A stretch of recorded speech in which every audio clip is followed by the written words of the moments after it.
Hello, fellow weirdos. It's Mike from the See You on the Other Side podcast, and I'm just working on our latest paranormal newsletter where we come up with the 5 best paranormal stories every week and also a very cool occult paranormal supernatural song that we put in the newsletter.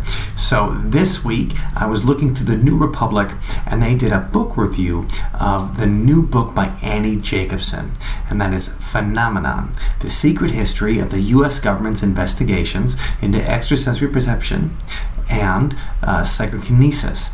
Alright, Annie Jacobsen. She's cool because she's a legit reporter that used to work for the Los Angeles Times, and now she seems to take her inspiration from the X-Files. Number one, she's got a book on Operation Paperclip where we took Nazi scientists and, we created our space program from the Nazi scientists. That's Operation Paperclip.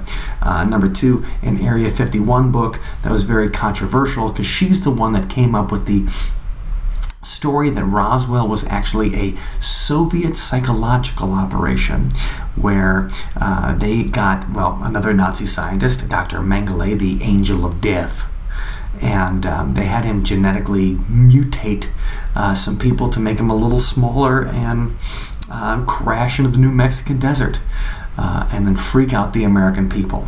But she only had an anonymous source on that, and, that was a very controversial last chapter of her book. The reason she's a big deal is that she was shortlisted for the Pulitzer Prize in History on her book about DARPA, and that's the Defense Department's weird science unit where they create interesting things. Like the internet originally was a DARPA project. Okay, but the new book is about, if you ever saw The Men That Stare at Goats, it covers the same kind of thing as the Men That Stare at Goats, and I will never be ceased to be amazed by the U.S. government, the amount of money that we would spend in the middle of the 20th century to fight the Soviets, whether it was on psychic stuff, whether it was the CIA and MK Ultra dosing people with LSD to see if it would unlock psychic powers, and it just made a guy kill himself, sadly enough. Project Stargate, where you try to remote view, where you would sit in the room and try to envision where the Soviets had their missile bases and things.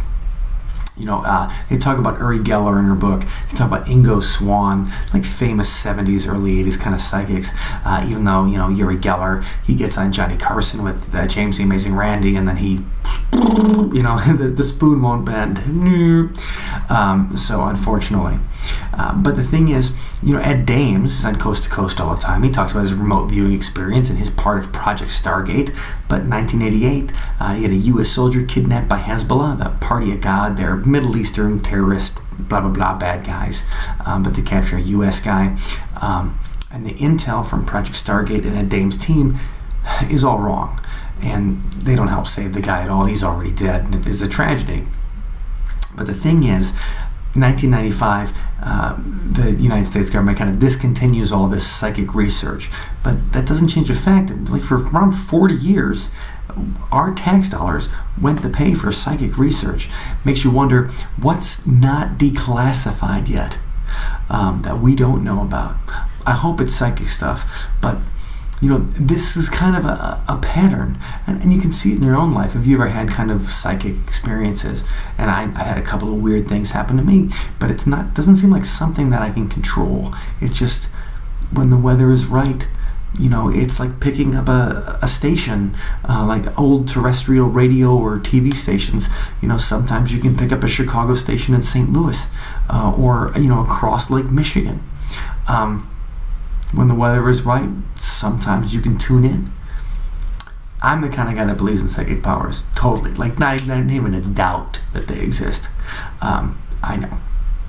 But the fact is, it seems like the government could create a bomb that could blow up the world 7 times over, but they couldn't get psychic powers. Means there might be something to it we haven't figured out yet. But Annie Jacobsen's book looks really interesting, and you should read the New Republic article about it, because it's they politicize it a little bit, but that's what the New Republic does, and they bring it into the Trump era and stuff, and you're going to want to read it before you check out the book, because it's an interesting viewpoint of it. Anyway, that's all in our paranormal newsletter that comes out every Friday morning, and you can learn more at othersidepodcast.com/subscribe. And I will see you on the other side.